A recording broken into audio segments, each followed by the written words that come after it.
ఓం శ్రీ గురుభ్యో నమ. హరి ఓం. శ్రీ గురు గణేశ శారదాంబాయే నమో నమ. శ్రీ మహాసరస్వత్యై నమో నమ. ఓం వాణీం పూర్ణనిశాకరోజ్వలముఖీం కర్పూరకుందప్రభాం చంద్రార్ధాంగితమస్తకాం నిజకరైః సంబిభ్రతిమాదరాతు వీణామక్షగుణం సుతాఢ్యకలసం విద్యాంచ తుంగస్తనీం దివ్యైరాభరణైర్విభూషితతనుం హంసాధిరూఢాం భజే. అందరికీ నమస్కారం. ఈరోజు ఒక కథను చెప్పుకుందాం. పూర్వం ఒక మహానుభావుడు ఉండేవాడు. ఆయన ప్రతిరోజు శిష్యులతో నదికి వెళ్ళి స్నానం, సంధ్యావందనాలు చేసుకొని ఇంటికి వెళ్ళి శిష్యులకు వేద పాఠాలు చెప్తూ దైవధ్యానంలో జీవించేవారు. ఆ గ్రామంలో వారందరూ ఆయనలో భగవంతుని చూస్తూ ఆయన్ని పూజించేవారు, గౌరవించేవారు.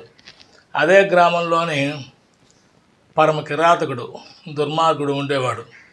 వాడు ఈ గురువుగారిని చూస్తే వాడికి ఈర్ష్య, ద్వేషం, గురువుగారి గురించి చెడుగా చెప్తూ తిరిగేవాడు. ఒకరోజు ఆ మహానుభావుడు నదికి వెళ్ళి స్నాన సంధ్యావందనాలు పూర్తి చేసుకుని వస్తున్నాడు. అదే అదనుగా తలచి అందరి దగ్గర నవ్వుల పాలు చేద్దామని చెప్పి దుర్మార్గుడు దోశ నిండా మట్టి తీసుకుని ఆ మహానుభావుడి మీద పోశాడు.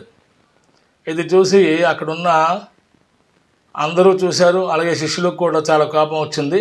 కానీ ఆ మహానుభావుడు వారందరికీ ఏమీ అనొద్దని చెప్పి వారిస్తూ శాంత స్వభావంతో మళ్ళీ వెనక్కి వెళ్ళి స్నానం చేసుకుని వచ్చారు. మళ్ళీ వచ్చేసరికి ఈసారి చెత్త పోసాడు. ఆ మహానుభావుడు కోపం తెచ్చుకోకుండా చిరునవ్వుతో మందహాసంతో మళ్ళీ వెనక్కి వెళ్ళి స్నానం చేసుకుని వచ్చారు. శిష్యులు అక్కడ ఉన్నవాళ్ళు ఆశ్చర్యంగా చూస్తున్నారు. ఇలాగ 10 సార్లు అయింది. 11వసారి ఆయన మీద ఉమ్ము వేశాడు. ఉమ్మిస్తే ఆయన కోపం తెచ్చుకోలేదు. శాంత స్వభావంతో అంతా చూస్తున్నారు. అక్కడ ఉన్న వారందరూ ఇదంతా చూస్తూ ఉన్నారు. కానీ ఎవరు ఏమనలేదు. ఆ దుర్మార్గుడు చేసిన పనిని ఇదంతా విడ్డూరంగా చూస్తున్నారు. ఈ మహానుభావుడు కోపం తెచ్చుకోకుండా దుర్మార్గుడికి ఒక నమస్కారం చేసి, నాయన నీ వల్ల నేను ఈసారితో 11 సార్లు నదీ స్నానం చేస్తాను. ఈరోజు ఏకాదశి పర్వదినం, 11 సార్లు స్నానం చేసి అనంతమైన పుణ్యాన్ని సంపాదించుకున్నాను. అందుకే ఈరోజు నుండి నాకు నువ్వు గురువువి. నీ వల్ల నేను 11 సార్లు స్నానం చేశాను, నువ్వే గురువువి అని నమస్కరించి మళ్ళీ స్నానంకి వెళ్ళారు. ఈ దుర్మార్గుడికి ఒక్కసారి అంతవరకు ఉన్నటువంటి లోపల ఉన్న క్రోధం, లోభం, మోహం, మదమాత్సర్యాలు, అరిషడ్వర్గాలు ఒక్కసారి దిగిపోయి మనస్తాపం ప్రారంభమైంది. బాగా ఆలోచించాడు. ఎవరు గురువు, ఎవరు శిష్యుడు అనుకున్నాడు. వెంటనే ఆయన స్నానం చేసుకుని వచ్చిన తర్వాత అఘమర్షణ స్నానాలతో, అఘమర్షణ మంత్రాలతో స్నానం పూర్తి చేసుకున్నారు. శిష్యుగాంతో వస్తున్నారు.